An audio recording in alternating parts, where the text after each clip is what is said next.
हम लोग श्रीमद् भागवतम के तीसरे स्कंद के 13वें अध्याय के 46 से 48 श्लोक को पढ़ेंगे। 45 में हमने सुना था कि ऋषिगण कहते हैं भगवान वराहदेव से, स वै बता भ्रष्टमतिस्तवैशते यह कर्मणाम पारमपार कर्मणः यद योग माया गुण योग मोहितम विश्वम समस्तम भगवन विदेहिशम। स वै निश्चित ही वह, स मतलब वह व्यक्ति, बत मतलब ओ हाय, जैसे भी कह सकते हैं। ब्रह्म भ्रष्ट मति, उसकी मति भ्रष्ट है। क्यों? तब एषते है, आपके, यह मतलब जो व्यक्ति, कर्मणाम पारम एषते, जो आपके, तब मतलब आपको तब दिख गया, भ्रष्ट मतिस तब प्लस एषते, यानी कि आपके जो कर्म हैं उनको वो पार पाना चाहता है। कैसे कर्म? अपार कर्म। कैसे आप? तो कहते अपार कर्मणा, आपके असीमित कर्म हैं और उनको वह, उनकी लिमिट वो जानना चाहता है, कितने हैं भगवान के कर्म। तो व्यक्ति भ्रष्टमति है।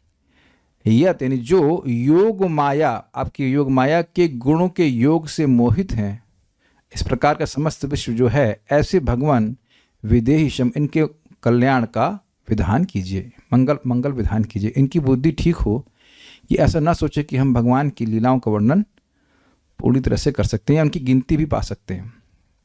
अब इसके बाद भगवान क्या करते हैं, और अध्यात्म को भगवान को कहा था कि पृथ्वी को जल के ऊपर स्थापित कर दीजिए, तो यह भगवान करते हैं। मेरे पीछे बोलिए। मैत्रेय उवाच इत्युपस्थीयमानोऽसौ मुनिभिर्ब्रह्मवादिभिः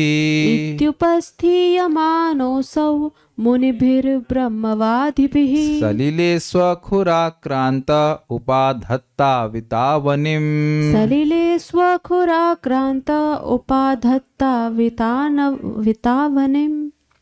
मैत्रेय उवाच इत्युपस्थीयमानोऽसौ मुनिभिर्ब्रह्मवादिभिः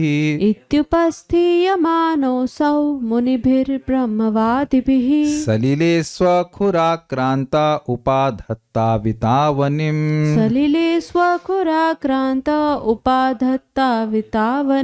बोलिए।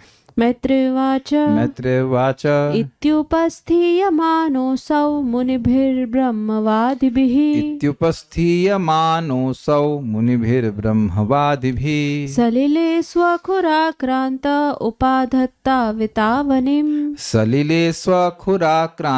उपाधत्ता वितावनिम्।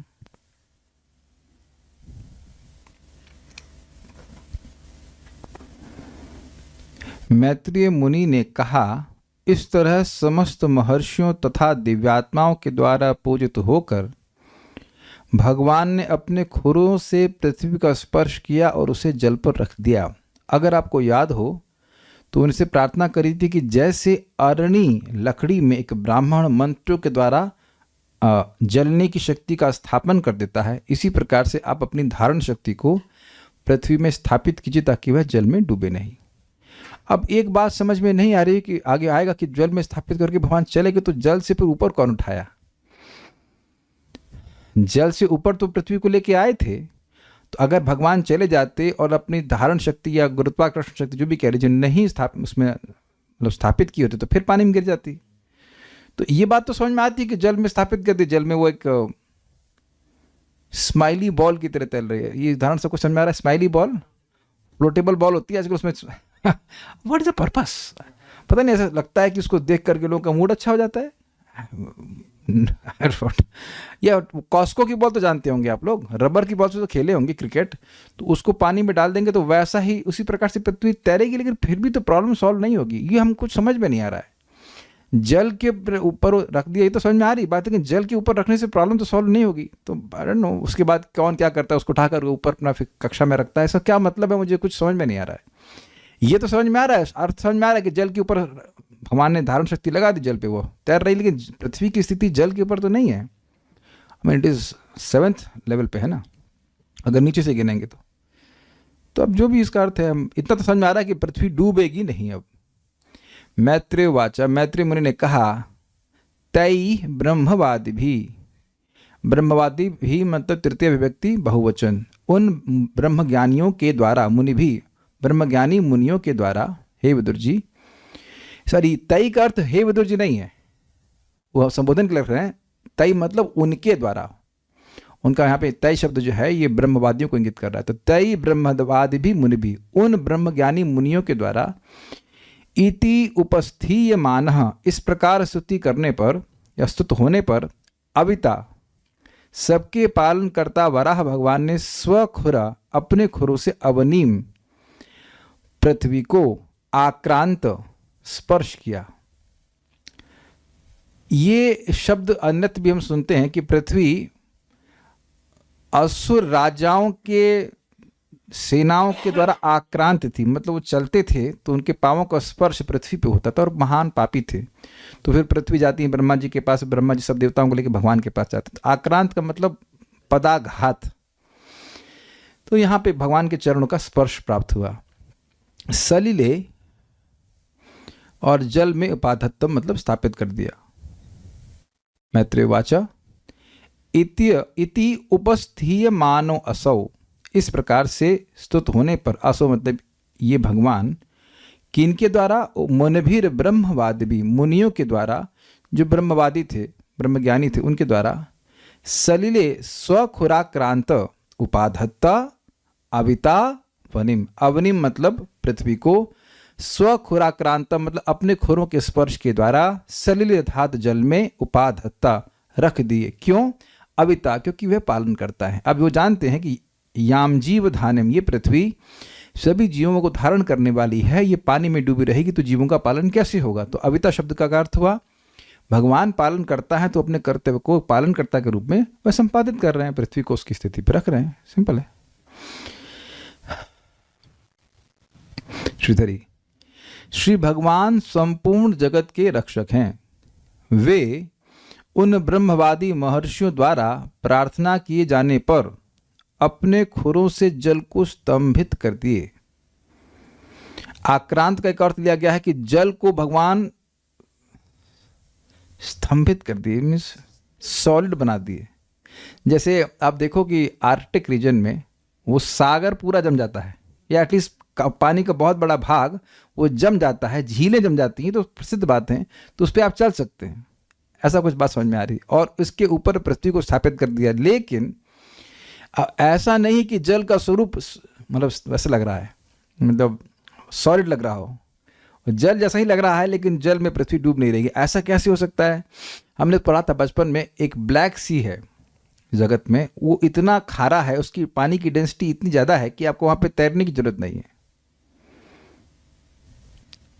अब नहीं समझ आ रहा तो जाके सर्च कीजिएगा ब्लैक सी क्या होता है। लेकिन ब्लैक सी में तैरने की जरूरत नहीं, ऐसे आप लेट जाएंगे तो डूबेंगे नहीं, यद्यपि देखने में जल जैसा लग रहा है, और इसकी डेंसिटी इतनी अधिक है कि आप उसमें डूबेंगे नहीं। सॉरी, ब्लैक सी नहीं, आई एम सॉरी, डेड सी, हाँ डेड सी, क्षमा कीजिएगा, ब्लैक सी नहीं, डेड सी, हाँ डेड सी, बहुत बचपन में पढ़ा था, नाम गलती हो गया, डेड सी कहलाता है। अब जो भी है, लेकिन यहाँ पे ऐसा, अब भगवान है क्या समझ में कैसे आएगा, बस कर दिया भगवान ने। स्वखुराक्रांते, इस पद के इस अर्थ को सूचित किया गया है कि श्री भगवान ने जल में भी धारण शक्ति का आधान कर दिया। मतलब जल अब पृथ्वी को धारण कर सकता था। इससे पहले पृथ्वी डूबी हुई थी, अब वह पृथ्वी को टांग दिया उसने, जल को, जल ने पृथ्वी में भी न डूबने की शक्ति को डाल दिए और जल में भी शक्ति रख दी है कि पृथ्वी डूबे नहीं उसमें। ये बात है। देखिए, आपको आश्चर्य लगता होगा, लेकिन आइसबर्ग कितना बड़ा स्ट्रक्चर है, लेकिन फिर भी वो तैरता है। ऑल्दो 90% डूबा रहता है, लेकिन है तो भगवान की अद्भुत शक्ति। भगवान कुछ भी कर सकते हैं। देखिए, सामान्यतः अगर थोड़ी बहुत अगर आपने फिजिक्स पढ़ी है तो ये लोग जानते हैं कि अगर कोई वस्तु को ठंडा करते हैं तो उसकी डेंसिटी बढ़ती है। मक्खन को ठंडा करेंगे तो टाइट हो जाता है कि नहीं, और मक्खन को हीट देते हैं तो पिघल जाता है। लेकिन पानी को ठंडा करते हैं तो उसकी डेंसिटी कम हो जाती है। अच्छा, चलिए हैंड रेस करवाते हैं। कितने लोग को ये बात समझ में आ रही? देखिए किसको, कितने लोग फिजिक्स पढ़े हैं। 1 कल्याण, वर्षभानी माता जी। शैली शुक्ला माता जी की साइंस कमजोर है ऐसा लगता है, किसी को उदाहरण समझ में नहीं आए। ये तुंग विद्या को तो फिजिक्स पता ही नहीं है, पता नहीं कौन सी स्ट्रीम से पढ़ी, फिजिक्स ही नहीं, फिजिक्स क्या होता है बताओ, कौन सी अज्ञान में। राधा शर्मा माता जी को समझ में आ रही है। तो ये आप समझिए, इसी वजह से बर्फ पानी में तैरती है। ये लॉजिक के अगेंस्ट है, लेकिन आप जानते हैं उसमें क्रिस्टल्स बन, मैं फिजिक्स नहीं पढ़ा रहा, लेकिन उसमें क्रिस्टल्स बन जाते हैं, उसमें हवा भर जाती है, तो बर्फ की जब भी सॉलिड है, बर्फ की जो घनत्व कहेंगे वह पानी से कम है। 4 डिग्री के बाद पानी का जो डेंसिटी है वो कम होना शुरू हो जाती है। चलिए कोई बात नहीं, लोग परेशान हो रहे हैं भागवत में फिजिक्स कहाँ से आ गई, लेकिन खाली एग्जाम्पल ये दे रहा हूँ कि भगवान कुछ भी कर सकते हैं। This is amazing. तात्पर्य, भगवान ने अपनी अचिंत शक्ति से पृथ्वी को जल के ऊपर रखा था। भगवान सर्वशक्तिमान हैं, अतएव वे विशाल लोकों को चाहे तो जल पर या वायु में स्थिर कर सकते हैं, नहीं कुछ भी कर सकते हैं। मनुष्य का लघु मस्तिष्क इसकी कल्पना भी नहीं कर सकता कि भगवान की ये शक्तियां किस तरह कार्य करती हैं। मनुष्य उन नियमों की अस्पष्ट सी व्याख्या कर सकता है जिनसे ऐसी घटनाएं संभव होती हैं, किंतु वास्तव में लघु मानव मस्तिष्क भगवान के कार्यों के विषय में कल्पना कर सकने में अशक्त है, इसलिए वे अचिंत्य कहलाते हैं। देखिए, एक मैं उदाहरण दूंगा, फिर फिजिक्स की बात आ जाती है। न्यूटन के बारे में तो अच्छा, ये न्यूटन के बारे में कौन नहीं जानता है इस कक्षा में? न्यूटन का नाम सब लोग सुने हैं? हाँ, तो न्यूटन ने गुरुत्वाकर्षण के लॉ को दिया। हम जानबूझ के भाषा का प्रयोग इस प्रकार कर सके, गुरुत्वाकर्षण के लॉ को उसने दिया, यह देखकर कि एप्पल पृथ्वी से ऊपर से नीचे ही क्यों गिर रहा है। अब ये बताइए कि न्यूटन के पैदा होने से पहले क्या जब एप्पल गिरते थे वो ऊपर चले जाते थे? तब भी वह नीचे गिरते थे। लेकिन कितनी चीटिंग है कि लोग न्यूटन्स लॉ ऑफ ग्रेविटेशन कहते हैं। मेरा एग्जाम्पल आपको समझ में आ रहा है? क्या वह न्यूटन्स लॉ ऑफ ग्रेविटेशन है? वो कृष्णास लॉ ऑफ ग्रेविटेशन है, वो न्यूटन का लॉ नहीं है। उसने केवल देख लिया। अन्य लोग भी एप्पल गिरते हुए देखेंगे, लेकिन अब कौन दिमाग लगाए एप्पल खाएं कि एप्पल गिर क्यों रहा है, इसमें चिंता करें। और आपको सूचित करना चाहूंगा कि जो उसने नियम बताए भी हैं वो अप्रोक्सीमेशन है, लेकिन अप्रोक्सीमेशन लॉ नहीं होता है, एकदम सटीक है। अगर अप्रोक्सीमेट होता तो पृथ्वी एकदम अपनी कक्षा में कैसे घूम रही होती? हम लोग को ये बाद में मालूम चला, पढ़ाई तो खूब कर ली कि Gm1m2/r² ऐसे करके फॉर्मूले थे वहाँ पे, F = Gm1m2/r², लेकिन ये अप्रोक्सीमेशन है। लेकिन सूर्य और पृथ्वी के बीच में जो भी गुरुत्वाकर्षण शक्ति वो एग्जैक्ट है, वो एग्जैक्ट बनाने वाले भगवान हैं। ये विचारणी बात है। ये प्रपात कह रहे हैं कि जितना ये एग्जैक्ट की बात है, ये तो अचिंत्य है कि भगवान बनाए कैसे, ये गुरुत्वाकर्षण शक्ति है क्या, ये कहां समझ पाए लोग। अप्रोक्सीमेट मतलब आप पूरा नहीं समझे इस बात को, मोटा मोटा समझ रहे हैं, लेकिन अप्रोक्सीमेट मतलब एग्जैक्ट नहीं समझ पा रहे। किंतु तो भी कूपमंडूक दार्शनिक कुछ काल्पनिक व्याख्या करने का प्रयास करते हैं। तो बड़ा स्पष्ट है, उस पर और कुछ मुझे कहना नहीं है। अगला श्लोक देखते हैं कि अब भगवान ने पृथ्वी को स्थापित कर दिया तो क्या किए। स इत्थं भगवान उर्वीम विश्वक्सेनः प्रजापतिः। स इत्थं भगवान् उर्वीं विश्वक्सेनः प्रजापतिः। रसाया लीलयो नीताम अपशून्यस्य ययौ हरि। रसाया लीलयोन्नीताम् अपशून्यस्य ययौ हरिः। स इत्थं भगवान् उर्वीं विश्वक्सेनः प्रजापतिः। स इत्थं भगवान् उर्वीं विश्वक्सेनः प्रजापतिः। रसाया लीलयो नीताम अपशून्यस्य ययौ हरिः। रसाया लीलयोन्नीताम् अपशून्यस्य ययौ हरिः। बोलिए। स इत्थं भगवान् उर्वीं विश्वक्सेनः प्रजापतिः। स इत्थं भगवान् उर्वीं विश्वक्सेनः प्रजापतिः। रसाया लीलयोन्नीताम् अपशून्यस्य ययौ हरिः। रसाया लीलयो नीताम अपशून्यस्य ययौ हरिः। इस प्रकार से समस्त जीवों के पालनहार भगवान विष्णु ने पृथ्वी को जल के भीतर से उठाया और उसे जल के ऊपर तैराते हुए रख कर वे अपने धाम को लौट गए। शब्द है केवल ययौ, चले गए, लेकिन व्याख्या करने की जरूरत है कि भगवान कहाँ चले गए। क्या ब्रह्मा जी की नाक में चले गए? क्योंकि प्रकट कहाँ से हुए थे, उनका घर कहाँ है, यह श्लोक में नहीं आया था, मतलब इस अध्याय में नहीं आया। वो कहाँ से प्रकट हुए थे? भगवान ब्रह्मा जी की नासिका से प्रकट हो गए थे, तो गए कहाँ? इसलिए आचार्यों को समझाना पड़ेगा कि भगवान अपने धाम चले गए। इससे स्पष्ट है कि भगवान वराह देव का भी धाम वैकुंठ के आकाश में है विद्यमान। Is it okay? वह नित्य स्वरूप है। इत्थम, इस प्रकार विश्वक्सेना, विश्वक्सेन भगवान विष्णु का एक नाम है, प्रजापति जीवों के स्वामी यही भगवान विष्णु, स भगवान, वे भगवान हरि, श्री हरि, रसाया, रसातल से अर्थात गर्भजल से, लीलया उन्नीताम, लीला पूर्वक लाई गई, उर्वीम पृथ्वी को, अपसु न्यस्य जल पर स्थापित करके, न्यास मतलब होता है स्थापित करके, ये वो अपने धाम लौट गए। सिंपल है। स है ना, स भगवान, वे भगवान, इत्थम इस प्रकार, मतलब इस प्रकार में जोड़ लेना होगा कि जैसे ब्रह्मा जी की नासिका से प्रकट हुए, ब्रह्मा जी चिंतित थे, वो आए, फिर वो नीचे गए, ढूंढा, इस सब बात सोच लेना, ग्रहण करना होगा। भगवान मतलब षडैश्वर्यपूर्ण भगवान ने उर्वीम अर्थात पृथ्वी को, कौन से भगवान? विश्वक्सेन हैं, जो प्रजापति हैं, उन्होंने रसाया लीलयो उन्नीताम, रसातल से अर्थात गर्भजल से, लीला में बड़े बिना प्रयास के ही उठा लाए, और अपसु न्यस्य जल में स्थापित करके हरि भगवान चले गए। इसलिए देखिए शब्द बिल्कुल स्पष्ट है, हरि, विश्वक्सेन, ये सब भगवान विष्णु के, कृष्ण के नाम हैं। ऐसा नहीं कि हम इसमें मतलब डाउट करें कि भगवान कौन है, कौन आए जिन्होंने उद्धार किया। नेक्स्ट, बाल प्रबोधिनी। अन्य आचार्यों ने कुछ खास पे नहीं, खास मतलब कुछ विशेष नहीं कहा है, ये थोड़ा सा कुछ कहते हैं, हम देखते हैं। वरा अवतार कथा का उपसंहार करते हुए यह श्लोक कहते हैं, वे वराह भगवान इस प्रकार रसातल से लीलया अर्थात बिना प्रयास के पृथ्वी को लाकर उसको स्थापित करके अपने लोक चले गए। ये कहने के क्या प्रयोजन है? देखिए, जब हम लोग यहाँ पे नौकरी कर रहे हैं तो यह नहीं कह सकते कि हम लीला कर रहे हैं। मायावादी लोग ऐसा कहते हैं कि हम लोग भगवान हैं और यहाँ पे लीला कर रहे हैं।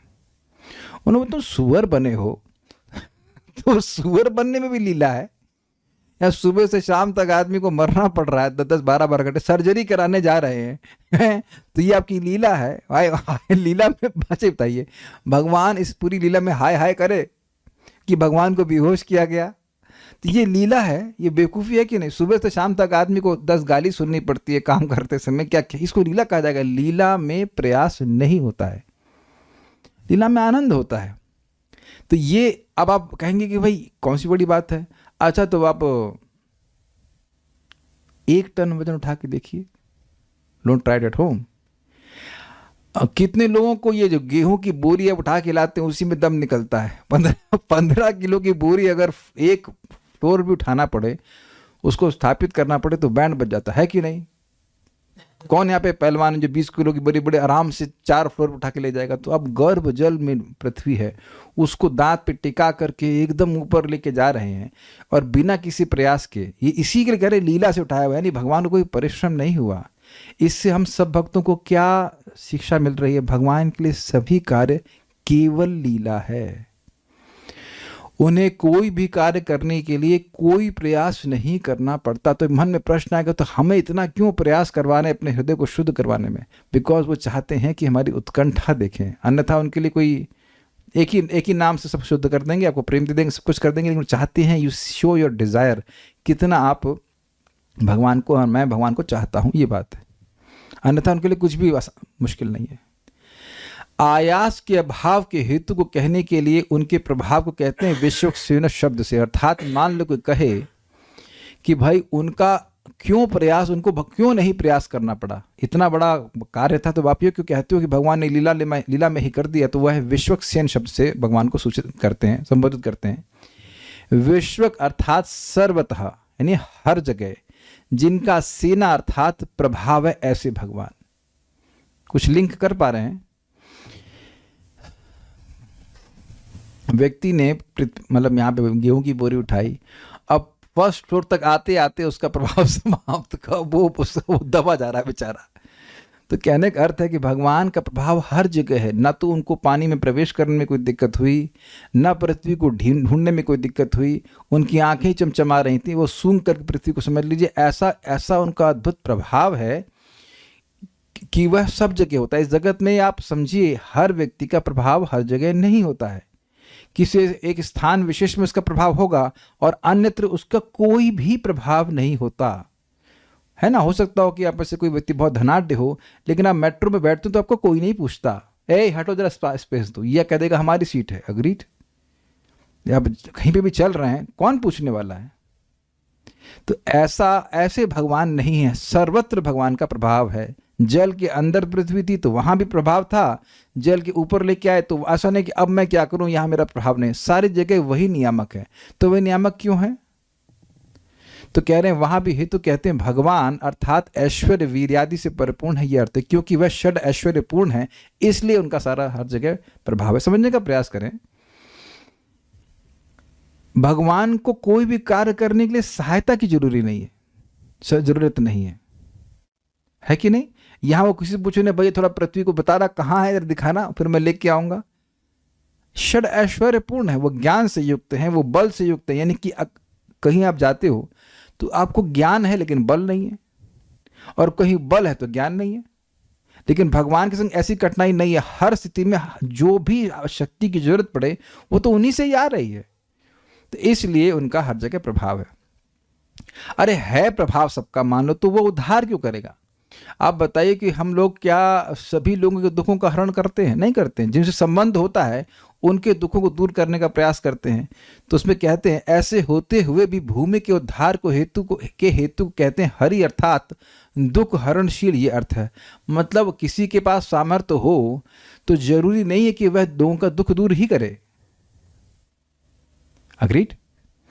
लेकिन भगवान का ऐसा स्वभाव ही, हरि मतलब सर्व अमंगल हरे प्रेम दिया हरि मन, तो भगवान का स्वभाव ही है कि वे अमंगल हरते हैं। शील मतलब ऐसा स्वभाव कि उसको हटाया नहीं जा सकता है, तो इसलिए आप भगवान को कह रहे हैं हरि। अच्छा ठीक है, हरि हैं, लेकिन पृथ्वी का उद्धार क्यों किए? तो उसका हेतु को कहते हैं प्रजापति, अर्थात प्रजापालक होने के कारण भगवान पृथ्वी का उद्धार किए। समझे, पृथ्वी सभी जीवों का आश्रय स्थल है, सभी प्रजाओं का आश्रय स्थल है, और इस कारण से पृथ्वी का उद्धार करना जरूरी है ताकि प्रजाओं का पालन हो सके। एक भक्त कह रहे हैं कि वीडियो फ्रीज हो रहा है, क्या सभी के लिए हो रहा है या उन्हीं के लिए हो रहा है? सबके लिए नहीं हो रहा, तो जिनके पास फ्रीज हो रहा है वहाँ थोड़ा सा हीटर चलाइए।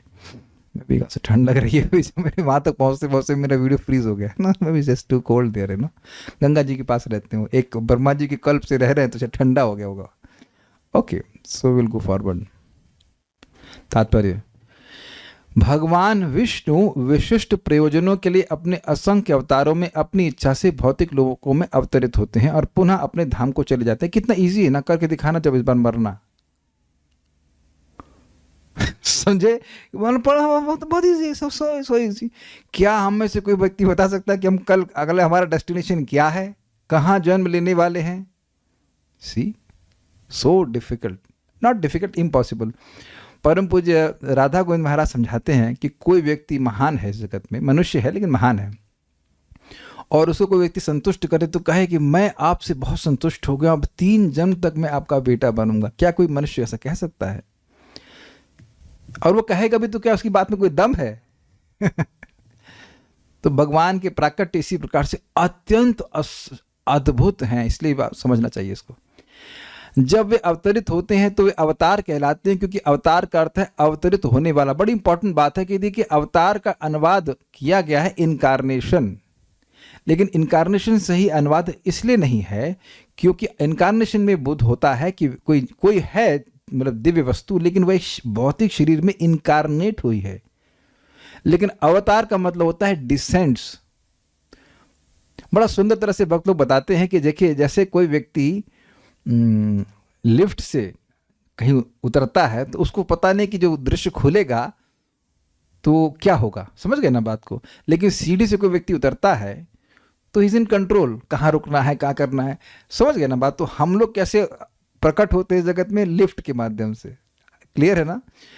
और लिफ्ट खुलती है, व्यक्ति बाहर आ जाता है, जन्म हो जाता है। लेकिन भगवान कैसे डिसेंड करते हैं? जैसे मानो कोई सीढ़ी से उतर रहा हो। भगवान आध्यात्मिक जगत से आते हैं। ये बात आप लोग को सामान्य लगती है, लेकिन ये बात जगत के बहुत ही कम लोगों को पता है कि भगवान कृष्ण भगवान विष्णु इस आध्यात्मिक जगत से इस जगत में आते हैं। जो जानता है वो भगवान की दिव्य प्रकृति को समझता है, वो दोबारा जन्म नहीं लेगा, दोबारा उसको यहाँ पे लिफ्ट में नहीं बैठना होगा। ना तो स्वयं भगवान, न ही उनके विशिष्ट भक्त जो इस पृथ्वी पर आते हैं हम जैसे सामान्य जीव होते हैं। ये भी समझ लेना होगा कि भगवान के भक्त श्रील प्रभुपाद जी और उनके गुरु महाराज जो महान भक्त हैं, वह भी जो भगवान के पार्षद हैं, वह किसी विशेष प्रयोजन से आते हैं। तो जब ये कहा जाता है कि भगवान के धाम जाने के बाद कोई वापस नहीं आता, तो मतलब बद्ध जीव की तरह वह इस जगत में नहीं फंसता है। ही मे कम फॉर कृष्णस पर्पस, भगवान के उद्देश्य के लिए वह जरूर आते हैं, आते ही हैं, आचार्यगण आते हैं, रूप गोस्वामी इत्यादि आते हैं, लेकिन उनको आप बद्ध जीव नहीं मानेंगे।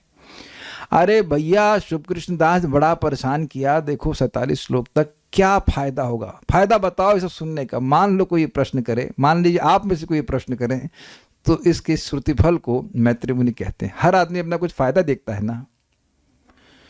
तो श्लोक बड़ा सिंपल सा है कि जो कोई भी इसको श्रद्धा से सुनता है या सुनाता है, तो भगवान सबके हृदय में हैं, उसके हृदय में हैं, वह प्रसन्न हो जाते हैं। परम पूज्य वृंदावन चंद महाराज एक क्लास कर रहे थे और कह रहे थे कि कोई पूछ रहा था कि वैष्णव ग्रंथों को पढ़ने का क्या लाभ है। तो एक जगह भक्ति रसामृत सिंधु में लिखा है कि भगवान प्रसन्न हो जाते हैं, तो क्या अब इससे भी बड़ा कोई लाभ है? वैसे ये सब बातें तो आगे आएंगी कि भगवान प्रसन्न हो जाते हैं तो क्या होता है, वो हम आज श्लोक नहीं ले पाएंगे, लेकिन भगवान अगर प्रसन्न हो जाए तो अब कुछ बच गया आपके जीवन में। हम पहले इस बात को याद कर लें कि जो भगवान का अनादर करता है, याद है आपको, इसी अध्याय में पढ़ा था, जो भगवान को जिससे भगवान संतुष्ट, जिस व्यक्ति से भगवान संतुष्ट नहीं होते, वह अपना ही अनादर करता है, वो अपना ही अनादर करता है। तो ये कितना सिंपल प्रोसीजर है। भगवान के श्रवण कीर्तन के द्वारा, सुनने सुनाने के माध्यम से जो सुनने वाला है वह भी भगवान को सुखी करता है, और जो सुनाने वाला है वह भी भगवान को सुखी करता है। इसलिए आराम से नींद भी आ जाती है क्लास में। ऐसे तो नींद नहीं आ सकती, लेकिन कथा में भगवान प्रसन्न होकर चलो कम से कम ये सोना चाहता है तो सोने का आशीर्वाद दो, सो जा बेटा। या एवं एताम हरिमेधसो हरे कथाम सुभद्राम कथनीयमायिनः। य एवमेतां हरिमेधसो हरेः कथां सुभद्रां कथनीयमायिनः। शृण्वीत भक्त्या श्रवयेत वो शतिं जनार्दनोऽस्याशु हृदि प्रसीदति। शृण्वीत भक्त्या श्रवयेत वो शतिं जनार्दनोऽस्याशु हृदि प्रसीदति। य एवमेतां हरिमेधसो हरेः कथां सुभद्रां कथनीयमायिनः। य एवमेतां हरिमेधसो हरेः कथां सुभद्रां कथनीयमायिनः। शृण्वीत भक्त्या श्रवयेत वो शतिं जनार्दनोऽस्याशु हृदि प्रसीदति। शृण्वीत भक्त्या श्रवयेत वो शतिं जनार्दनोऽस्याशु हृदि प्रसीदति। य एवमेतां हरिमेधसो हरेः कथां सुभद्रां कथनीयमायिनः। य एवमेतां हरिमेधसो हरेः कथां सुभद्रां कथनीयमायिनः। शृण्वीत भक्त्या श्रवयेत वो शतिं जनार्दनोऽस्याशु हृदि प्रसीदति। शृण्वीत भक्त्या श्रवयेत वो शतिं जनार्दनोऽस्याशु हृदि प्रसीदति। तो बड़े ध्यान से सुनिएगा। यदि आप पढ़िए, यदि कोई व्यक्ति भगवान वराह की इस शुभ एवं वर्णनीय कथा को भक्ति भाव से सुनता है और सुनाता है, तो हर एक के हृदय के भीतर स्थित भगवान अत्यधिक प्रसन्न होते हैं। यस, यानी कि सुनाने का मौका नहीं मिल रहा है तो सुन तो सकते हैं ना, लेकिन एक शब्द बहुत महत्वपूर्ण है और वह है एवं। एवं मतलब इस प्रकार। कहीं इसमें क्या महत्व है? अभी मैं जब आज हॉस्पिटल जाना था तो रास्ते में एक भागवत सप्ताह चल रहा था। नॉट दैट प्रकार, नॉट दैट वे, जहाँ बोलने वाले का प्रयोजन केवल और केवल वो यजमान को संतुष्ट करना। वेरी गुड वरुण प्रभु, बिल्कुल सही आपने बोला। एक व्यक्ति हैं, भक्त हैं, और वो अब इस प्रकार के कथाकार बन गए, तो मैं जानबूझ कर इनको पूछा कितना देगा, कह रहा संतुष्ट हो गया तो ₹1,00,000 देगा। उन्हें तेरी वो आप समझ गए, मन में यही है कि यजमान संतुष्ट हो जाए। भागवत कथा की वास्तविक यजमान कौन है? भगवान है। Is it not? अच्छा ये बताइए किसने यहाँ पे कोई व्यक्ति जिसको अपना गुणगान अच्छा ना लगता हो? Please raise hands. एक, चलिए माता जी लोगों को टारगेट करते हैं। माता जी आप में से कौन है जिनको ये सुनना अच्छा नहीं लगता कि आपने भोजन अच्छा बनाया है? ओके, जैसे नर्व्स पे हाथ रखना होता है। कितने लोगों को अच्छा लगता है कि अगर दाल अच्छी बनी उसका उसकी निंदा की जाए? तो आप जान रहे हैं कि ये बड़ी पावरफुल चीज है। किसी के आप बारे में बोलिए कुछ अच्छा और वो ना सुन पाए तो क्या क्या तुरंत वो कान उसके खड़े हो जाते हैं। ये सब में प्रवृत्ति है। तो भगवान बहुत प्रसन्न होते, कहे भगवान तो वैकुंठ में रहते, नहीं नहीं आपके हृदय में ही रहते। लेकिन किस प्रकार एक एक श्लोक पढ़ते हुए उसको समझते हुए जब हम सुनते हैं तब भगवान बहुत प्रसन्न हो जाते हैं। ये बात एवं शब्द बहुत महत्व। इस प्रकार ये नहीं कि अपने मन से कुछ बोलना शुरू कर दे, मतलब परंपरा में जब सुनता है तब भगवान प्रसन्न होते हैं, ये बात है। अब ये बड़ा जबरदस्त है, हरि मिहिदसहा, भाई बहुत जबरदस्त शब्द है ये।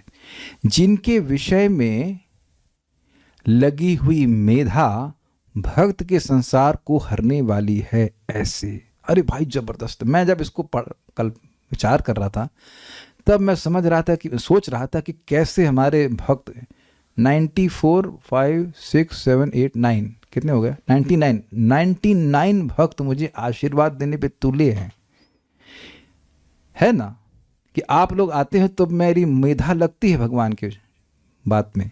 और ये क्या करती है? संसार को हरने वाली। तो प्रश्न है कि संसार को हरने का क्या अर्थ है? कैन यू गेस संसार का मतलब क्या होता है? संसार का मतलब जन्म मृत्यु। और क्लियर कीजिए, भोग वासना। संसार में साधु रहे कोई दिक्कत नहीं है, साधु में संसार नहीं रहना चाहिए। क्लियर है सबको?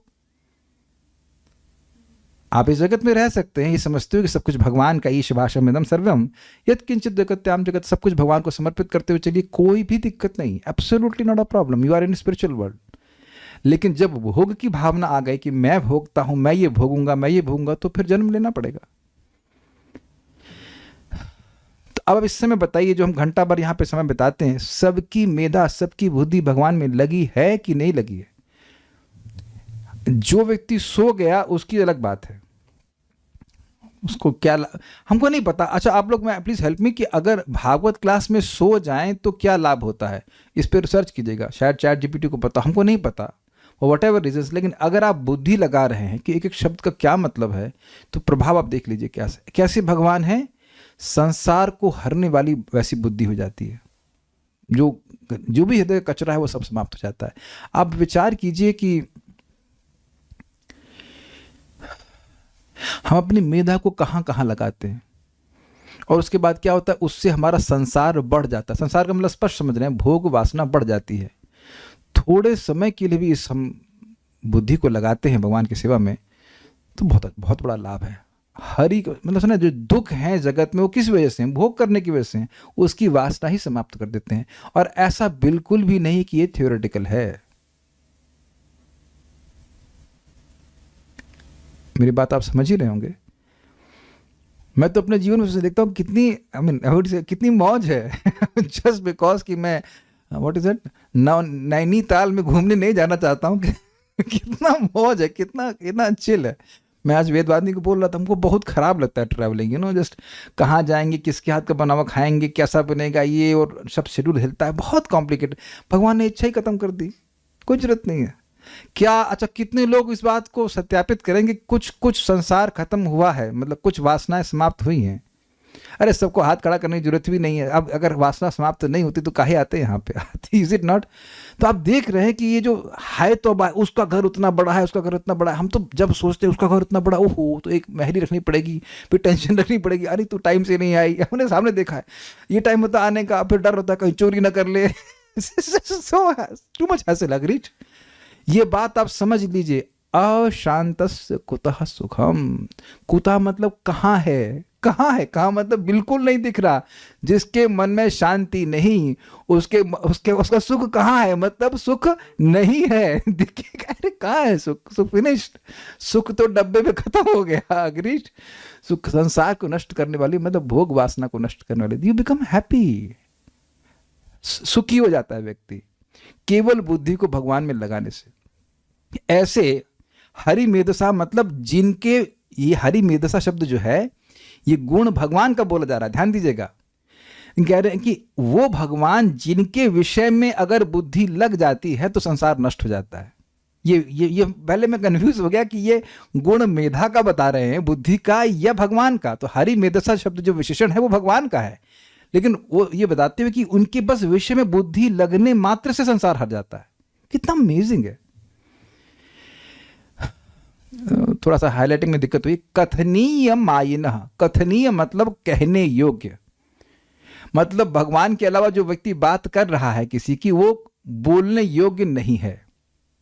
और कैसे भगवान? मायिना अर्थात अपनी अंतरंग शक्ति द्वारा कृपालु, ये एक अर्थ है। मायिना मतलब माया शक्ति के स्वामी। तो माया का अर्थ होता है माया, माया का अर्थ होता है मतलब चीटिंग, माया का अर्थ होता है कृपा, और माया का अर्थ भगवान की अंतरंग शक्ति भी।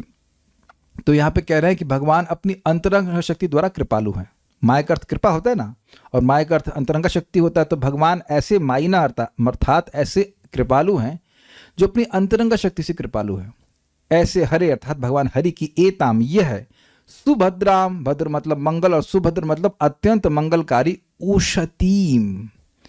उशतीम शब्द का अर्थ होता है कमनीय, अर्थात जिसकी कामना की जानी चाहिए। दुनिया में लोग बहुत सी बातें करते हैं लेकिन वो कमनीय नहीं होती है। आपने देखा होगा अभी कुछ मटेरियल चीज़ों के लिए भी कभी कुछ यूट्यूब में हम देख लेते हैं, तो वो लोग बात 5 मिनट की भी, मतलब उनको 8 मिनट का वीडियो पूरा करना है तो उसे मतलब कहते हैं फालतू की बात करते हैं। और लोग उसमें मैसेज भी लिखते हैं और बेशर्म, उनको शर्म नहीं आती है। मैसेज लिखते हैं कि वीडियो असली में शुरू हो रहा है 2 मिनट से, 2 मिनट के बाद वो 2 मिनट तक पहले तक फर्जी बातें करते रहते हैं।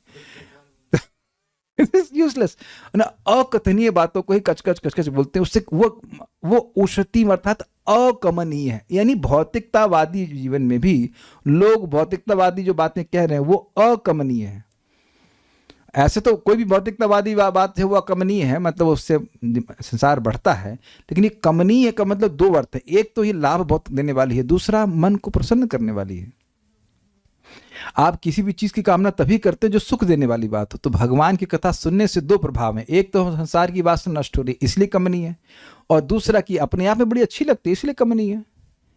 देखिए समझने का प्रयास कीजिए। जैसे मान लीजिए आप कोई दवा चाहते हो, क्यों चाहते हो? क्योंकि वह रोग को ठीक करेगी। लेकिन इसका मतलब यह नहीं कि वो जो दवा है वो सुस्वादु होगी।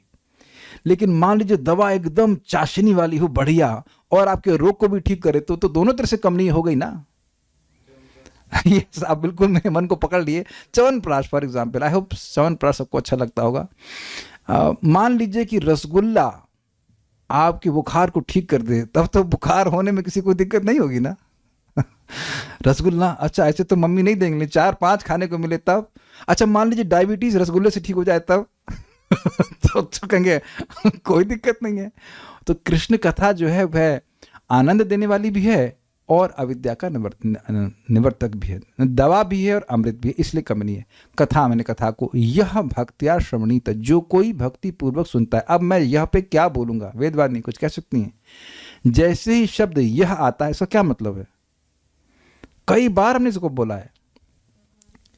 यह मतलब वेरी गुड, वर्णाश्रम का भेद नहीं है। कोई माता जी हो, प्रभु जी हो, बच्चा जी हो, बुढ़ा जी हो, एनीवन, कोई भी।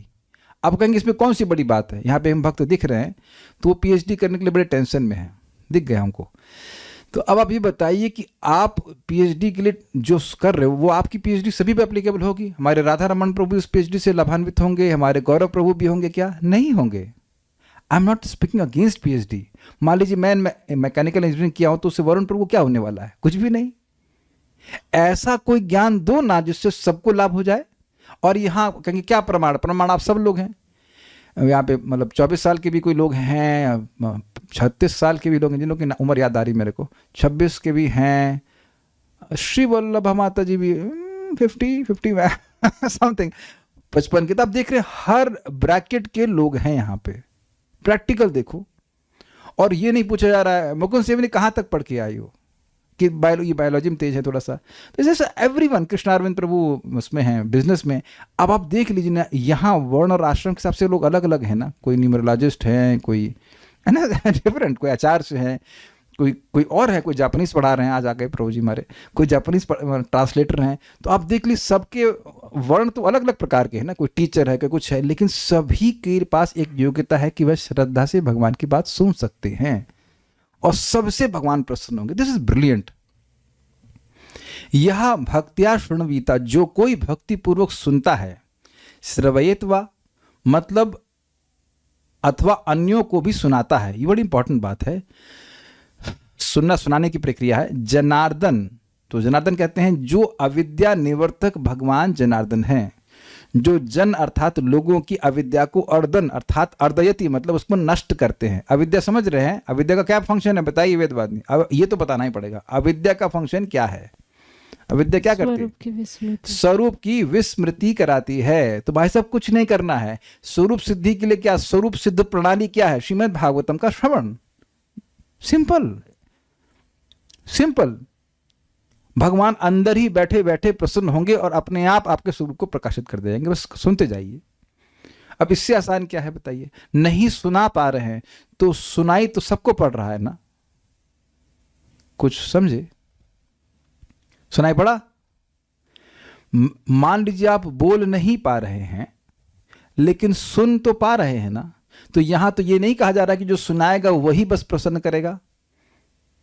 दोनों से भगवान प्रसन्न हो रहे हैं। किसी को सामर्थ्य दे रहे हैं बोलने का, लेकिन सुनने के लिए तो दो इंस्ट्रक्शन, दो ऑर्गन दे रखे हैं ना, एक वाला खराब हो जाए तो एक सही होता है। एक भक्त बता रहे थे कभी कभी उनका एक कान डिस्टर्ब हो जाता है तो एक ही होता है भगवान की कृपा से, दूसरे सुन लो। एक से भी सुन लेंगे तो भगवान प्रसन्न हो जाएंगे। कितना अमेजिंग है। तो अस्य उस व्यक्ति के हृदय आशु प्रसिद्धि, हृदय के भीतर शीघ्र प्रसन्न हो जाते हैं। कितनी बढ़िया बातें हैं।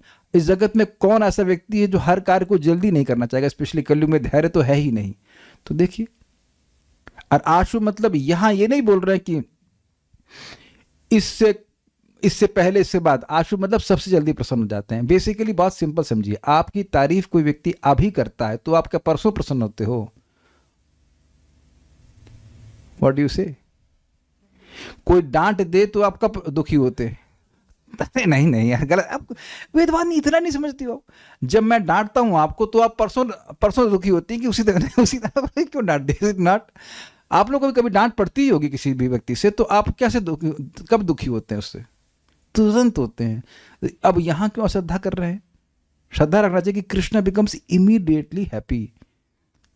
वो पहले आके आपके हृदय में बैठ जाते हैं, सुनेगा भागवत, भागवत सुनेगा। ये भगवान के लिए उत्सव है। मेरा तो निवेदन है भक्तों से कि अपने जीवन को ढाल लीजिए। पत्नी सुखी, अब देखो कहीं देखो, आप गृहस्थी से बोलते रहो, हाँ, पत्नी सुखी नहीं कर सकती, न ही पति सुखी कर सकता। और बच्चे तो कितना सुखी करते हैं, हाथ खड़ा कर दीजिएगा जिसकी हो। सब तो आके रोते हैं। एक दिख रहे एक इन बच्चों को आंसू से पाला है। आंसू को उसमें बोतल में भर के पिए सबको हंसी आती है।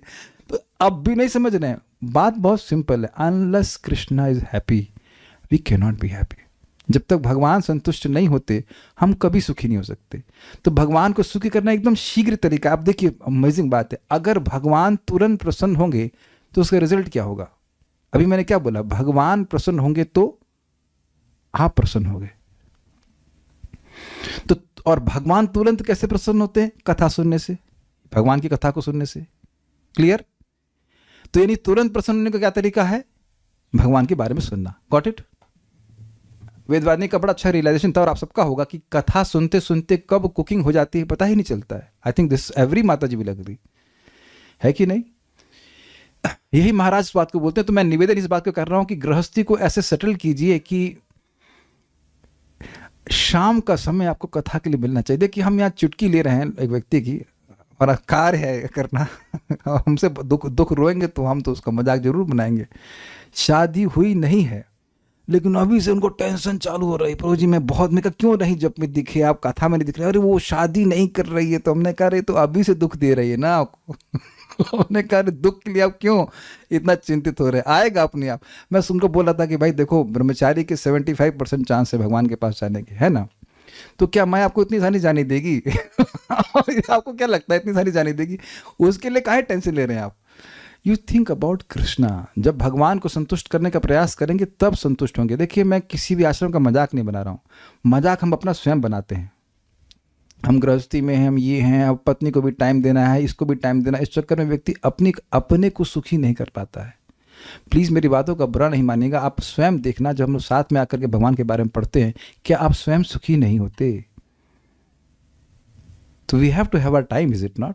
ये सब मेरे कोई शब्द नहीं, भले ही मैं थोड़ा सा बोल रहा हूँ। परम पूज्य राधा रमण महाराज इस बात को बोल रहे थे कि देखिए, गृहस्थी में भी सुख भगवान की भक्ति का ही है, और ये यहाँ से प्रमाणित हो रहा। आगे आप देख लेना, हम लोग स्वयंभू मनु के बारे में भी सुनेंगे कि कैसे उन्होंने अपना पूरा जीवन, पूरा मनवंतर भगवान की कथा में लगाया, उन्होंने और उनकी पत्नी ने। That's how we can be happy. मेरे शब्दों को बुरा मत मानिएगा, लेकिन बात मैं जो कहना चाहता हूँ कि ये इस भगवान की कथा के द्वारा ही व्यक्ति सुखी हो सकता है। तो समय कम है, आगे बढ़ते हैं। यह जो कोई व्यक्ति एवं इस प्रकार एताम यानी इस ऐसे ये कथा को हरि मेधसह हरे, जिनमें लगी हुई मेधा भक्त के संसार को नष्ट करने वाली उन हरि की कथा को, जो सुभद्राम अत्यंत मंगलकारी है, कथनीय मायिना जिनके बारे में बोलना चाहिए, ऐसे अपनी कृपा, अपनी अंतरंगा शक्ति से कृपालु भगवान की कथा को शुणवीता सुनता है। कैसे सुनता है? भक्त्या। भक्त्या मतलब आस्तिक की बुद्धि से। ये बड़ी इंपॉर्टेंट बात हमें छूट गई थी। भक्त्या मतलब ये सब बातें सत्य हैं, ये कोई माइथोलॉजी नहीं है। इस जगत के सो कॉल्ड स्कॉलर्स भी भागवतम पढ़ते हैं, लेकिन उनकी बुद्धि क्या होती है? ये माइथोलॉजी। कहाँ पृथ्वी डूब सकती है? जब डूब जाएगी तो कहेंगे हम कुछ नहीं कर सकते, लेकिन सब कुछ सत्य है विश्वास पे। श्रवयेता यानी कि सुनाता है, वो उशतीम, उशतीम शब्द क्या? अत्यंत कमनीय। उशतीम मतलब अत्यंत कमनीय कथा को सुनाता है, ये सुनता है। तो जनार्दन अस्य आशु हृदय प्रसिद्धति, भगवान जनार्दन उसके हृदय में उससे तुरंत प्रसन्न हो जाते हैं। तो आप भी उसी प्रकार से तुरंत प्रसन्न हो जाएंगे। मैं देखता हूं कभी कभी किसी व्यक्ति के घर में जाते हैं तो लोग बड़े टेंशन में रहते हैं। नहीं, एक टेंशन समाप्त नहीं हुई उसके बाद फिर दूसरी टेंशन। क्या मैं गलत बोल रहा हूं या सब आप लोग भी अनुभव, मतलब इस कांस्टेंट देयर इज टेंशन?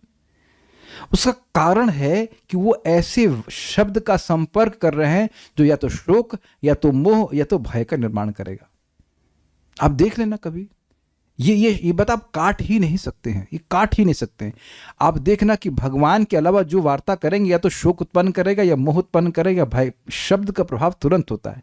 आज मैं इस पे सोच रहा था, मैं हॉस्पिटल में था, मैं जब कर रहा था, तब मैं सोच रहा था कि जैसे ही मैं कुछ बोलता हूं तो कुछ ज्ञान प्रकट होता है कि नहीं। आप में से यार, हम लोग कुछ भी बोलते हैं, obviously it has to have some sense. मैं गिलूंगा करूंगा तो उससे कुछ नहीं, लेकिन कुछ बोल रहा हूं, ये शब्द देखिए, कुछ बोल रहा हूं, इससे कुछ ज्ञान का बोध हो रहा है कि मैं क्या बोल रहा हूं। क्या ये आप कैच कर रहे हैं इस बात को? हर शब्द कुछ अर्थ, कुछ ज्ञान दे रहा है। अग्रीड? तो जब भौतिक शब्दों में ऐसी शक्ति है कि स्वतः और तुरंत ज्ञान देते हैं, स्वीकार्य? तो आप बताइए, जब हरे कृष्णा कृष्ण कृष्ण हरे हरे, हरे राम राम राम हरे हरे बोल रहे हैं और सुन रहे हैं, तो ज्ञान ट्रांसफर क्यों नहीं हो रहा? इसका मतलब है हो ही रहा है, वो थोड़ा सा समय लगता है समझने में कि बहुत बड़ा ज्ञान प्रकाशित हो रहा है। एक बहुत महान भक्त ने बोला था मेरे को कि try to hear what he is speaking to you, the holy name. तुम काफी कुछ कह सकते हैं, लेकिन अभी हम इस बात को आपके सामने विचार रख रहे हैं कि ये होता है, इसीलिए आप सोचने लग जाते हैं। जब आदमी नाम जप करता है तो भगवान ज्ञान को प्रकाशित करने लगते हैं, जगत का जो स्वरूप है वैसे भक्त को दिखने लगता है। It's very powerful. भगवान प्रसन्न होते हैं। सारार्थ दर्शनी हरि मेधस। हाँ, एक बात छूट गई। अच्छा, मान लीजिए प्रभु जी कोई सुनने के लिए ना हो, तब तो आप बोल बोल के पढ़ सकते हैं। परम पूज्य राधा गोविंद महाराज टीकाओं को भी बोल बोल के पढ़ते थे। हमने कई बार देखा। एक बार मैं महाराज से कुछ पूछने के लिए गया था, परम पूज्य वृंदावन चंद्र महाराज से, तो वो टीका को बोलते हैं। ऐसा नहीं कि मन में पढ़ रहे हैं, वो बोलते हैं और फिर एक्सप्लेन करते हैं। और ये समझ लीजिएगा कि ये जो हम केवल पढ़ ले रहे हैं उससे अलग है ये बोलना और श्रवण करना। It's not same. भगवान बड़े प्रसन्न होते हैं। हरि मेधसा अर्थात जिनके विषय में लगी हुई मेधा अर्थात बुद्धि भक्त के संसार को हरने वाली अर्थात नाश करने वाली होती है, ऐसे भगवान श्री हरि की। ये तो स्पष्ट समझ में आ गया, भोग वासना नष्ट कर देती है। कथनीय अर्थात वर्णनीय, जिसका वर्णन किया जाना चाहिए। मायना मतलब माया अर्थात माया शक्ति, कृपा अथवा स्वरूप शक्ति, तो उनसे युक्त श्री हरि की कथा को जो सुनता है और सुनाता है। अब एक इंटरेस्टिंग बात है, इस जगत का कौन व्यक्ति है जो माया से युक्त हो? आई मीन टू से माया को कंट्रोल करने वाला कोई नहीं। माया से युक्त है मतलब से दबे हुए हैं लेकिन कंट्रोल नहीं कर रहे हैं। तो ये एक विलक्षणता हुई ना भगवान की, कि भगवान मायाधीश हैं, मायापति हैं। तो ऐसे भगवान की बात करनी चाहिए। बाकी दुनिया में जिसकी भी हम बात कर रहे हैं उसको खुद ही नहीं पता है कि वो है कौन, और हम फिर किसकी बात कर रहे हैं। I hope making point across. उशतीम अर्थात कमनीय कथा स्पष्ट। तात्पर्य भगवान अपने विविध अवतारों में प्रकट होते हैं, कार्य करते हैं और अपने पीछे वर्णनात्मक इतिहास छोड़ जाते हैं जो स्वयं भगवान जितना ही दिव्य है। अर्थात जैसे हम भगवान के बारे में सुन रहे हैं तो भगवत संपर्क में आ रहे हैं। हम में से हर व्यक्ति कोई न कोई अद्भुत कथा सुनने का इच्छुक रहता है, किंतु अधिकांश कथाएं ना तो मंगलप्रद होती हैं न सुनने लायक, क्योंकि वे भौतिक प्रकृति की निम्न गुण वाली हैं। थोड़ा समझने का प्रयास कीजिए। पता नहीं कितने लोगों को साइंस फिक्शन अच्छा लगता है। समझते इसका मतलब वैज्ञानिक गल्प मतलब जो गप होती है गप का संस्कृत होता है गल्प, मतलब वो कुछ नहीं होना है सूर्य में चले गए, सूर्य में ये हुआ, उन्हें कुछ नहीं पता है कि सूर्य में चंद्रमा में क्या है, लेकिन वो गप मारते हैं। हमको पहले बहुत अच्छा लगता था। ये एक मैगजीन आती थी, उस नाम तो मैगजीन का भूल गया, उसमें एक आर्टिकल आता था वैज्ञानिक गल्प, फिक्शन तो पढ़ा होगा आपने। तो उसमें गप मारते हैं, तो मतलब उसमें ऐसा हो गया और ये हो गया, वो कुछ सोचते हैं, उनके मन की कल्पना है उसको सोचते हैं, लेकिन क्या उससे कोई लाभ होने वाला है किसी को? आप लोग मेरा उदाहरण समझ पाइए गप वाला? समझ रहे? सब पढ़ के आए गप तो गप लड़ा के भी आए हो जैसे हमें याद आ रहा है, हमारे फूफा जी, अब तो शरीर छूट गया उनका, अपने बच्चे को एक कोई उल्टे पैर वाली चुड़ैल की कहानी सुनाते और जो भी है तो वो हमको भी सुनाया करता था। कहते हमारे डैडी बड़े अच्छे सुनाते हैं। जस्ट फिक्शन, ऐसा कुछ भी नहीं है। मतलब चुड़ैल वगैरह होती है, लेकिन ऐसा नहीं कि वो जो कहानी सुना रहे सत्य हो। तो इस प्रकार से लोग कुछ अननोन जानने की इच्छा रखते हैं, ये मैं कहना चाहता हूँ। प्रभुपाद यहाँ कह रहे हैं कि हर व्यक्ति में कुछ जो नहीं जाना है उसको जानने की इच्छा है, लेकिन आप ये देखेंगे कि उसको जानने की इच्छा तो ठीक है, लेकिन जानने के बाद हमने अगर कोई भौतिक विषय को चुना, हम असंतुष्ट रह जाएंगे, ये प्रभुपाद कहते हैं। इसलिए दोबारा नहीं जानने की इच्छा होती है। समझ पाए बात? वो कोई मूवी देख लेगा, वही है, ये बात है। प्रत्येक जीव उत्कृष्ट गुण का अर्थात आत्मा है, और कोई भी भौतिक वस्तु उसके लिए शुभ नहीं हो सकती। सुभद्राम शब्द की व्याख्या करते हैं, मतलब पॉइंट यह है कि शुभ क्या है? जीव के लिए सुख मिल जाए, और भौतिक वस्तु सुख दे नहीं सकती है, ये प्रभुपाद कह रहे हैं।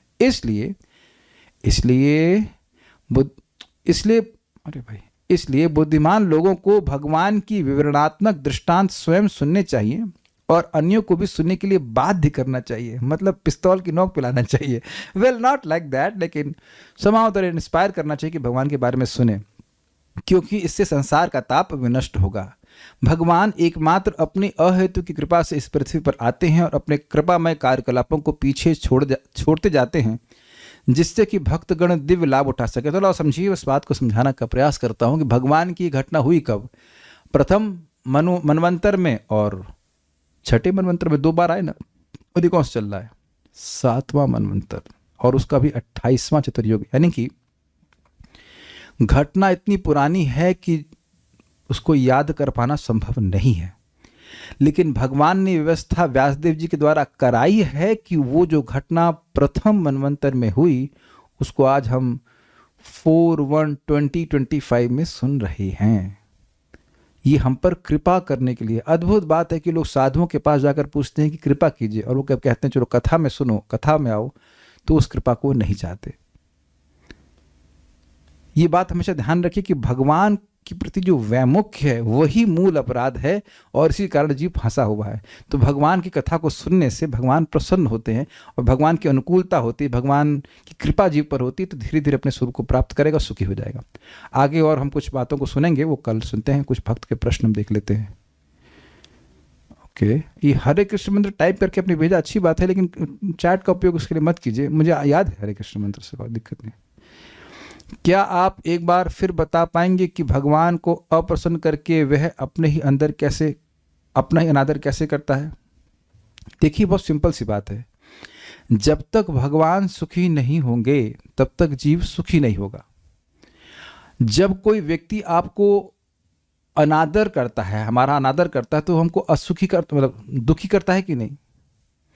तो अगर व्यक्ति दुखी हुआ तो उसका अनादर हुआ। ये डेरिवेशन समझ में आ गया? मान लीजिए किसी ने को खाने में बुलाया, उसमें नमक ही डाला नहीं, ऐसे ही घसल पसल बना दिया, तो he does not have any respect towards you. तो भगवान को दुखी करके या भगवान को असंतुष्ट करके व्यक्ति अपने आप को ही असंतुष्ट करता है, ये बात कही जा रही है। नहीं तो इतने सुसाइड क्यों बढ़ रहे हैं आजकल जमाने में? और तो कोई प्रश्न है नहीं।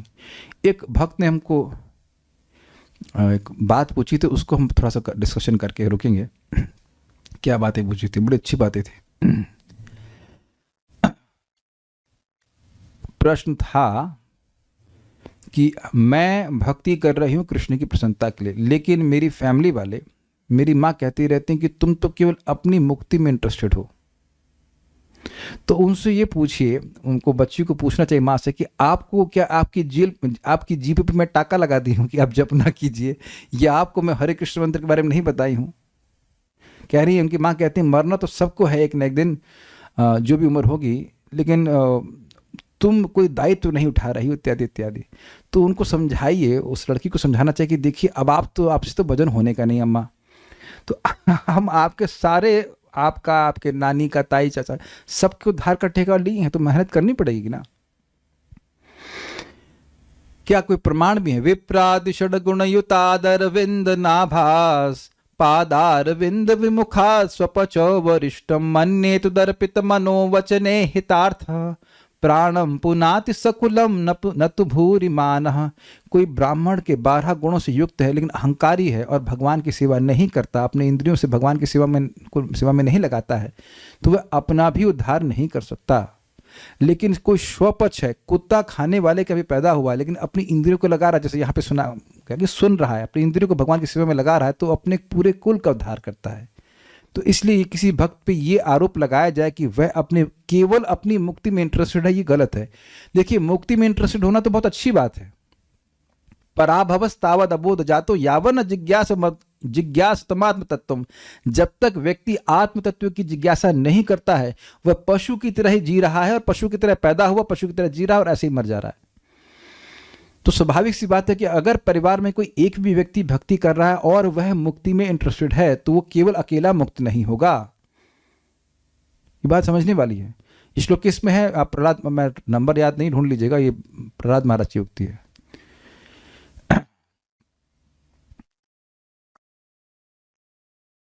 दूसरा बात कहती है कि वह हमारी बैक बाइटिंग करती हैं, पीठ पीछे वो करती, तो कोई दिक्कत नहीं है। अगर पीठ पीछे कोई निंदा कर रहा है तो उसका भी आप विश्वास कीजिए, जो व्यक्ति आपकी पीठ पीछे निंदा कर रहा है वो आपके सारे पाप ले लेता है, तो दैट्स नॉट अ प्रॉब्लम। और उसका कह रहे हैं कि हम केवल भक्ति करते हैं और अन्य चीज़ों के प्रति अनमनस्क हो जाते हैं, तो ये तो गुणगान कर रहे हैं ना। जो व्यक्ति भक्ति करे और अन्य भौतिक चीज़ों के प्रति ध्यान दे, तो वो तो माया में है ना, समटाइम्स टुवर्ड्स माया, समटाइम्स टुवर्ड कृष्णा। तो व्यक्ति अगर केवल कृष्ण में लगा हुआ है और माया की तरफ ध्यान नहीं दे रहा है, ये तो गुणगान है ना। सरस्वती माता तो उनके सारा गुणगान कर रहे थे। हम उसके के पॉइंट को ना, कोई किसी का विरोध हो तो बताइए। अगर मान लीजिए कोई मुझसे कहे कि मैं ऐसा कर नहीं रहा हूँ कि प्रभु जी आप तो 24 घंटा भक्ति में ही लगे रहते हैं, तो हमने कहा भाई ये तो बड़ी अच्छी बात है, तो अगर ऐसा हो जाए तो बहुत अच्छी बात है। कौन व्यक्ति यहाँ पे जो 24 घंटे लगा हुआ है? I mean dream come true not, ऐसा हो जाए तो ऐसा करे तो बड़ी अच्छी बात है। तो ये तो उन्होंने निंदा नहीं करी। उसके बाद कहते हैं कि आई एम वेस्टिंग माई लाइफ, ये बात तो हम नहीं स्वीकार कर सकते। कौन? ये तो शास्त्र के अनुसार है ही नहीं। ये तो नहीं, उनको वो एक्चुअली कहना चाहिए you have wasted your life till you did not come to bhakti, वो ये कहना चाहते हैं। अगर एक्चुअली ये कहना चाहती है, I am wasting my, you are wasting your life by not chanting 24 hours. वो पूरा नहीं कर रही, आप पूरा कर लीजिए। और उसके बाद वो खास को मतलब का नहीं है। उसके she has hurt me very much, now this is our stupidity. जब आप भगवान के नाम की महिमा समझते हो, बरसात की महिमा समझते हो, कथा की महिमा समझते हो, और जो व्यक्ति कुछ नहीं समझ रहा है उसकी बात से आप हर्ट कर रहे हैं, क्या हर्ट करना भाई। मुझे जैसे याद है कि अब पिताजी तो झगड़ा नहीं करेंगे, हमारे आनंद लीला प्रभु, मैं लखनऊ में गया था किसी काम से, बैठे थे, हम भी बैठे थे, मेरे पिताजी एकदम से आए कहे, देखो ये भी पागल है और तुमको भी पागल कर देगा। अब उनसे क्या झगड़ा करना बताइए, और वो सत्य बोल रहे हैं। प्रभुपाद बिल्कुल स्पष्ट कहते हैं, दिस हरे कृष्ण मंत्र इंक्रीजेज मैडनेस फॉर कृष्णा। कौन जो पागल नहीं हुआ वो अभी बीमार है। किबा मंत्र दिला गोसाई, किबा दार बोल, जपीते जपीते मुई होइला पागल। अरिंदम बोस प्रभु बुझते पारी हमार बांग्ला समझ गए ना। ये है गोसाई, ये क्या मंत्र दे दिया, सो जपते जपते मैं पागल हो गया। और पता है प्रकट पागल होने का क्या अर्थ है, आप देखना अपने कानों को बस टेस्ट करना कि भगवान की बात तो अच्छी लगेगी, लेकिन भगवान से इतर बात बिल्कुल बोरिंग लगने लग जाएगी। अगर मन लगाने का भी प्रयास करेंगे तो बिल्कुल बोरिंग लगने वाला ही नहीं। दिस इज द प्रैक्टिकल प्रकट प्रभाव of chanting Hare Krishna and hearing Bhagavatam. तो जब तक पागल नहीं हुए तब तक जप करते रहिए। दैट इज, कोई व्यक्ति पागल कह रहा है तो ठीक है। वैकुंठ लोक में सारे अन्य लोग आते हैं, जैसे कि साकेत धाम, वरा भगवान का धाम आदि, और गोलोक धाम अलग है। देखिए ध्यान दीजिएगा, वैकुंठ लोक की बात की जा रही तो ये एक जेनेरिक वर्ड है, जेनेरिक समझते हैं, क्लास डिस्क्राइब, जहाँ कोई कुंठा नहीं है, लेकिन इसमें अनेक अनेक प्रकार की विविधताएं हैं। किसी वैकुंठ में वराहदेव हैं, किसी वैकुंठ में भगवान श्री राम है, मतलब वहाँ पर साकेत धाम कहेंगे, किसी वैकुंठ में अगर नारायण मूर्ति, अलग अलग प्रकार से हैं। ये नहीं कि सब वो मिक्स कर दीजिए आप। Vaikuntha is a generic word, मतलब सभी वैकुंठ, जैसे गोलोक भी वैकुंठ है इन द सेंस कि वहाँ कोई दुख नहीं है, लेकिन उसमें फिर आप रस का भेद हो जाता है। और कोई प्रश्न नहीं, so will stop now. Shrimad Bhagavatam की जय, श्रील प्रभुपाद की जय, निताई गौर प्रेमानंदे।